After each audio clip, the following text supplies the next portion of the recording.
احسن اقبال، خواجہ آصف، نواز شریف اور اب عمران خان، سیاستدانوں پر سیاہی اور جوتے پھینکنے کا افسوسناک عمل جاری۔ اس پر ارکان پارلیمنٹ کی کیا رائے ہے، آئیے جانتے ہیں۔ ایک دوسرے کو نیچا دکھانے کے لیے جو بھی یہ کروا رہا ہے آخر میں منہ اسی کا کالا ہوگا۔ اگر یہی تذلیل کرنی ہے تو پھر مارو جوتے، ہر ایک سیاستدان کو مارو جوتے، کیونکہ یہ تمہاری خدمت کر رہا ہے۔ مگر یاد رکھنا جوتے وہی مارتے ہیں جو ماضی میں جوتے اٹھا رہے تھے۔ ہمارے رویے دن بدن اس لیول پر پہنچ رہے کہ آج شیطان ہمارے رویوں کو دیکھ کر شاید خود حیران ہوتا ہو کہ انسان اس لیول تک گر سکتا ہے۔ ہم نے انتہا کر دی ہے۔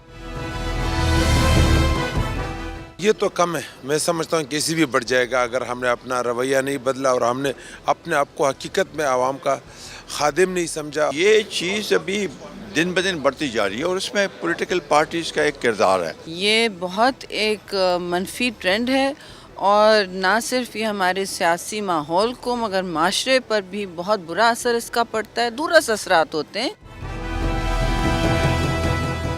خاص پالیسی کے تحت میں تو یہ کہتا ہوں یہ کام شروع کیا ہے، سیاستدانوں کو بدنام کرنے، کل جو ہیں پھر دوسرے لیڈر پہ پھینکیں گے، پھر دوسرے دن جو ہیں کسی تیسرے پہ پھینکیں گے۔ اب یہ اشارہ ہے کہ باز آ جاؤ، بڑا آپ نے اس قوم کا، اس آئین کا مذاق اڑایا، بڑی لوٹ مار کر لی ہے۔ اگر آئندہ ہم نے جوتوں سے بچنا ہے تو ہم قوم کے لیے کچھ سوچیں۔ مخالف پہ یہ چیز ہوتی ہے تو ہم بڑا واہ واہ کرتے ہیں، تو ہم جو نیچے جو ہمارا ورکر ہے ہم اس کو اور زیادہ انکریج کر رہے ہیں۔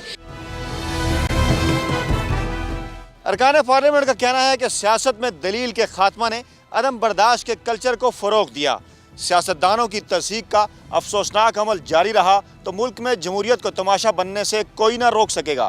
کیمرہ مین منصور احمد کے ساتھ فیاض راجہ، ڈان نیوز، پارلیمنٹ ہاؤس، اسلام آباد۔